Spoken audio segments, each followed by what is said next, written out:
Kwa majina naitwa Jovin Ngilwa. Jovin, mmecheza vizuri leo hii, mmefanikiwa kushinda. Kwanza umeyapokeaje matokeo licha ya kwamba leo hii mmeingia mkiwa kama underdog, mpo kwenye nafasi ya mwisho dhidi ya timu ambayo inashika nafasi ya pili? Actually matokeo nimeyapokea kwa furaha sana, kwa sababu ukiangalia toka tumeanza msimu timu yetu ilikuwa haina muunganiko vizuri, ila katika hizi game za mwisho ndo angalau tumeweza kupata muunganiko mzuri, ila matokeo tumepokea kwa furaha sababu ndio game yetu ya kwanza kushinda. Actually tumefurahi. Yeah. Ongezeko la wachezaji wapya kikosini wewe limekupa nguvu kiasi gani?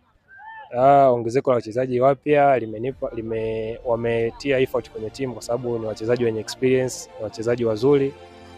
Actually timu yetu ina wachezaji wazuri wote, ila tulichokuwa tunakosa ni muunganiko kwa sababu timu hii yani imetoka Serie B ndio imepanda Serie A. Kwa hiyo wachezaji wengi wametoka huku na huku na huku na huku na huku.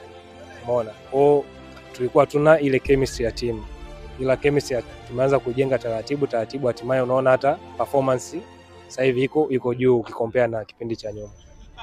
Unaondoka kwenye timu hii unaelekea jeshini bila shaka, na maisha ya volleyball ndani ya TPA yatasimama kwa muda, pengine kwa wakati mwingine ikitokea unaweza kuitumikia, lakini maisha ya klabuni kwa ujumla tangu umeanza kuitumikia mpaka hivi sasa ambapo unawapa mkono wa kwaheri, yalikuwa ni maisha ya namna gani kwa upande wako?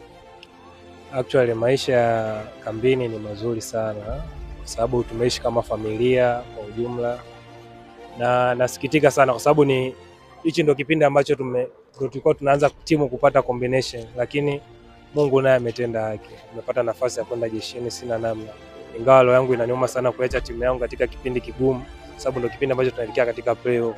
Alafu ndio hichi kipindi ambacho nimebahatika kupata nafasi jeshini.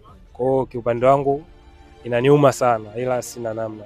Actually malengo yangu ni makubwa kama mchezaji. Unajua kila mchezaji amejiwekea standard zake, umeona?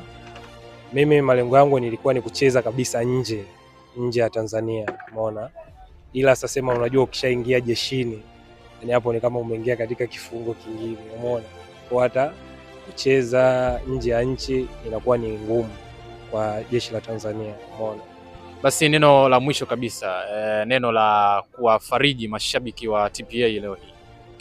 Mashabiki zangu wa TPA, mimi nilikuwa nawaomba tuendelee kuisupport timu kwa sababu ni timu yetu, mimi ni familia yao, nikirudi tena mnipokee na nitaendelea kuwa shabiki yenu, umeona? Ingawa ndio hivyo mambo tu yametokea hapa ambayo yako nje ya uwezo wangu, lakini mimi bado ni familia, mimi bado mwana